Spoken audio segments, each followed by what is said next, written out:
ತಮ್ಮ ಎದುರಾಳಿ ಸ್ಪರ್ಧಿ ಈ ಮನೆಯಲ್ಲಿ ಇರಲು ಏಕೆ ಯೋಗ್ಯರಲ್ಲ? ಜೊತೆಗಿರೋದು ಕೂಡ ಅದು ಸ್ಟ್ರಾಟಜಿ ಫ್ರೆಂಡ್ಶಿಪ್ ಅಂತ ಹೇಳ್ಕೊಂಡು ನನಗೆ ಬಾವಿ ತೋಡ್ತಿದಾರೆ ಅಂತ ನನಗೆ ಗೊತ್ತಿರ್ಲಿಲ್ಲ. ಜಾನ್ವಿ ಫ್ರೆಂಡ್ಶಿಪ್ ಇಂದ ನನಗ್ ಕಳಂಕ ಬಂದಿದೆ. ನಿಮ್ಮ ಆಟನ ನೀವ್ ಆಡ್ತಾ ಇದ್ರ, ನನ್ನ ಆಟನ ನಾನು ಆಡ್ತಾ ಇದ್ದೀನಿ. ಕೆಲವರು ಆಟ ತುಂಬಾ ಫಾಸ್ಟ್ ಆಗಿ ಕಾಣಿಸ್ಬೋದು, ಇನ್ನ ಕೆಲವರು ಹೋಗಿ ಗುರಿ ತಲುಪಬಹುದು. ನನ್ನ ಆತರದೊಂದು ಸ್ನೇಹಕ್ಕೆ ನಾವು ಬ್ರೇಕ್ ಕೊಡೋದು ಉತ್ತಮ.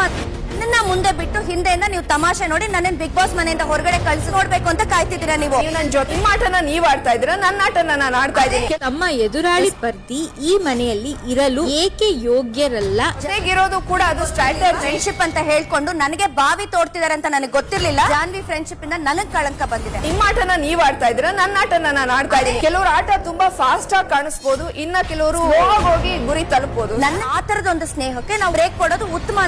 ನನ್ನ ಮುಂದೆ ಬಿಟ್ಟು ಹಿಂದೆಯಿಂದ ನೀವು ತಮಾಷೆ ನೋಡಿ ನನ್ನ ಬಿಗ್ ಬಾಸ್ ಮನೆಯಿಂದ ಹೊರಗಡೆ ಕಳ್ಸಿ ನೋಡ್ಬೇಕು ಅಂತ ಕಾಯ್ತಿದ್ದೀರಾ ನೀವು. ನನ್ನ ಜೊತೆ ನಿಮ್ಮ ಆಟನ ನೀವ್ ಆಡ್ತಾ ಇದ್ರ, ನನ್ನ ಆಟನ ನಾನು ಆಡ್ತಾ ಇದ್ದೀನಿ. ತಮ್ಮ ಎದುರಾಳಿ ಸ್ಪರ್ಧಿ ಈ ಮನೆಯಲ್ಲಿ ಇರಲು ಏಕೆ ಯೋಗ್ಯರಲ್ಲ? ಜೊತೆಗಿರೋದು ಕೂಡ ಅದು ಸ್ಟ್ರಾಟಜಿ ಫ್ರೆಂಡ್ಶಿಪ್ ಅಂತ ಹೇಳ್ಕೊಂಡು ನನಗೆ ಬಾವಿ ತೋಡ್ತಿದಾರೆ ಅಂತ ನನಗೆ ಗೊತ್ತಿರ್ಲಿಲ್ಲ. ಜಾನ್ವಿ ಫ್ರೆಂಡ್ಶಿಪ್ ಇಂದ ನನಗ್ ಕಳಂಕ ಬಂದಿದೆ. ನಿಮ್ಮ ಆಟನ ನೀವ್ ಆಡ್ತಾ ಇದ್ರ, ನನ್ನ ಆಟನ ನಾನು ಆಡ್ತಾ ಇದ್ದೀನಿ. ಕೆಲವರು ಆಟ ತುಂಬಾ ಫಾಸ್ಟ್ ಆಗಿ ಕಾಣಿಸ್ಬೋದು, ಇನ್ನ ಕೆಲವರು ಹೋಗಿ ಗುರಿ ತಲುಪಬಹುದು. ನನ್ನ ಆತರದೊಂದು ಸ್ನೇಹಕ್ಕೆ ನಾವು ಬ್ರೇಕ್ ಕೊಡೋದು ಉತ್ತಮ. ನನ್ನ ಮುಂದೆ ಬಿಟ್ಟು ಹಿಂದೆಯಿಂದ ನೀವು ತಮಾಷೆ ನೋಡಿ ನನ್ನ ಬಿಗ್ ಬಾಸ್ ಮನೆಯಿಂದ ಹೊರಗಡೆ ಕಳ್ಸಿ ನೋಡ್ಬೇಕು ಅಂತ ಕಾಯ್ತಿದ್ದೀರಾ ನೀವು. ನನ್ನ ಜೊತೆ ನಿಮ್ಮ ಆಟನ ನೀವ್ ಆಡ್ತಾ ಇದ್ರ, ನನ್ನ ಆಟನ ನಾನು ಆಡ್ತಾ